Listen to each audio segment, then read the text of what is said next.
Hello guys, and welcome to A Soul's Experience, a channel dedicated to helping the human race remember who we really are. On this video I would like to talk about Saint Augustine, and specifically his life before he was a saint. Now, I absolutely love this story from the Bible, and this saint, Saint Augustine, I hadn't heard of him before till about a month ago, and since then I've just been doing loads of research and looking up. There's a few things in this video that I want to talk about, but the main reason I really love this story is because his past was checkered before.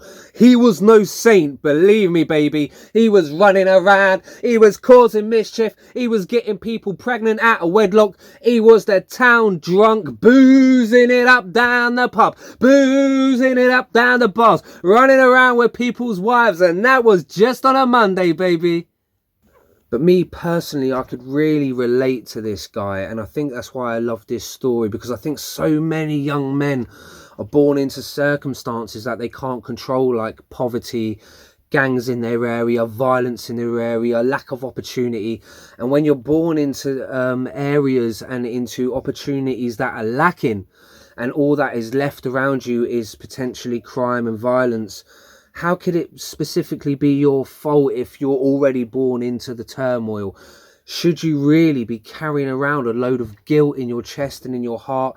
Well, I want to look at something here that may ease that guilt if in fact you are carrying it around. A bit of information here. Here comes the information, guys. Right. So, Augustine of Hippo, who lived in the Roman Empire in the 4th century, went through a bit of a rebellious stage in his youth. Actually, he went through a rebellious phase well into adulthood. You might say he was the Marlon Brando of the ancient world.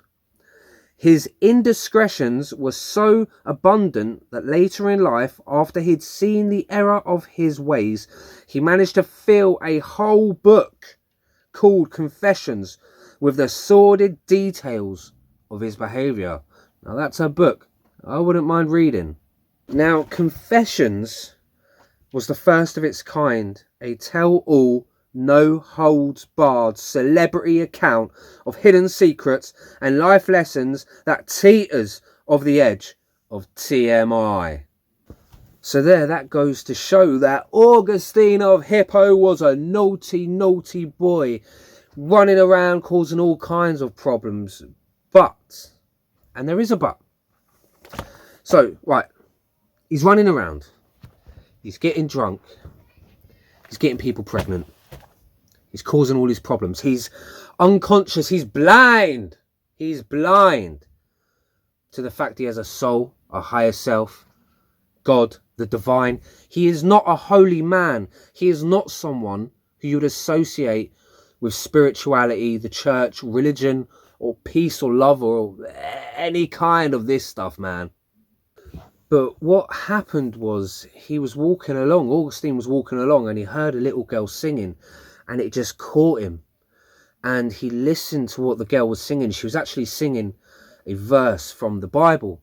And his higher self, his gut feeling, his sixth sense, if you want to call it that, said, go and read this verse of the Bible. Reading this scripture, Augustine felt as if his heart was flooded with light. He turned totally from his life of sin.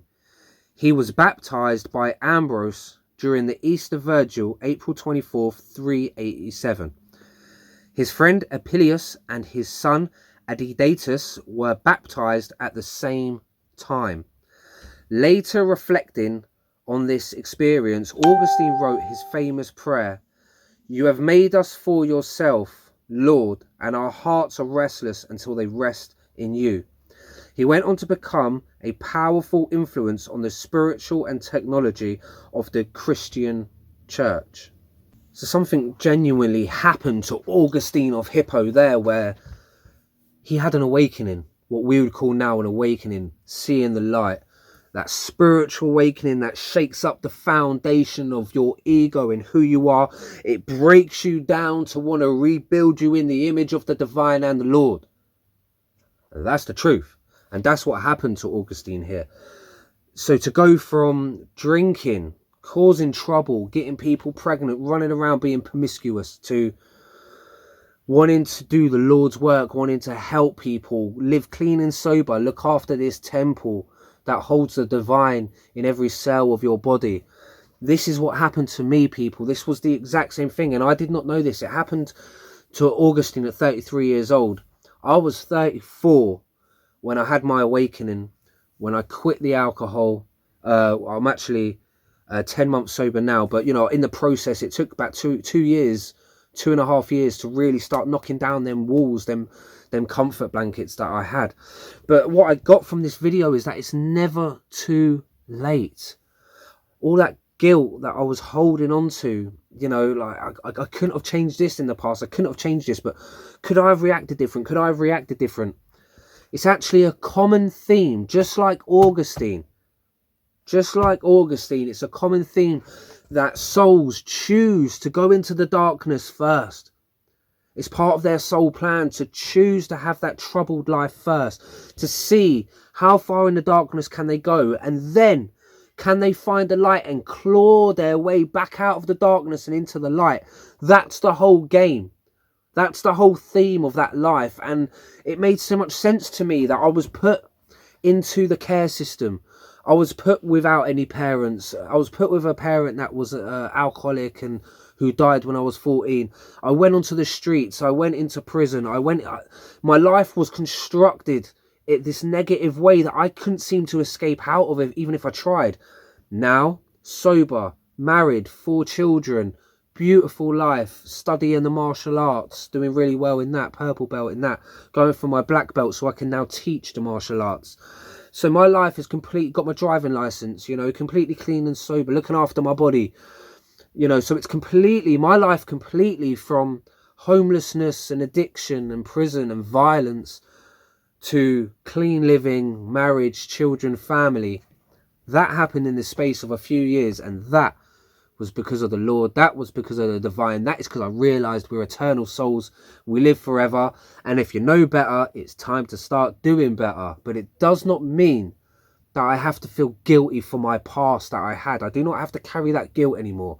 That my past was designed for the darkness. I chose to go into the darkness. I was born into the darkness. You know, I chose my parents with the addiction problems, with the problems that they carried, the ancestral issues.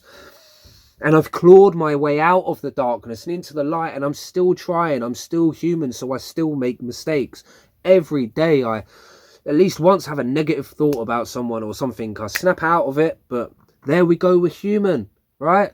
We're souls having a human experience. So let's not feel guilty for our past anymore. Let's say that, okay, I'm going to have days where I mess up. I know better. And when the timing, the divine timing is right, I shall do better. I'm not going to go against the grain and force and force and force. I'm going to allow the universe to unfold for me. As long as I can stay in the right vibration, the right positive mentality, then we can achieve anything. And I can allow the light to now come into my life. I've clawed out of the darkness. Now it's the turn for the divine to give us abundance, which is what they say they want to do. Turn back to God and life will give us abundance, and that is the truth. So I just wanted to put that message out there to stop feeling guilty, girls and guys. Maybe your life, your path that you was born into was designed exactly for that way, for you to feel them feelings, so you can now turn back to the light. And on that note, I want to wish you the best on your journey and your soul experience, and I want to thank you for being down here on earth with me and all of us at this great time of awakening. I love you all. Please like and subscribe if you haven't already, so we can build up this community. We're coming up to 100 subscribers soon, so that would be amazing. And then we want to keep growing this community so we can get the message out there that we're love, we're light, we're eternal souls, and we're here for a good time, baby. Much love, take care, and I'll see you soon. There's not much to do when all I can is thinking about you. Not doing well, don't know where you are, 'cause you're not here. It's been way too long.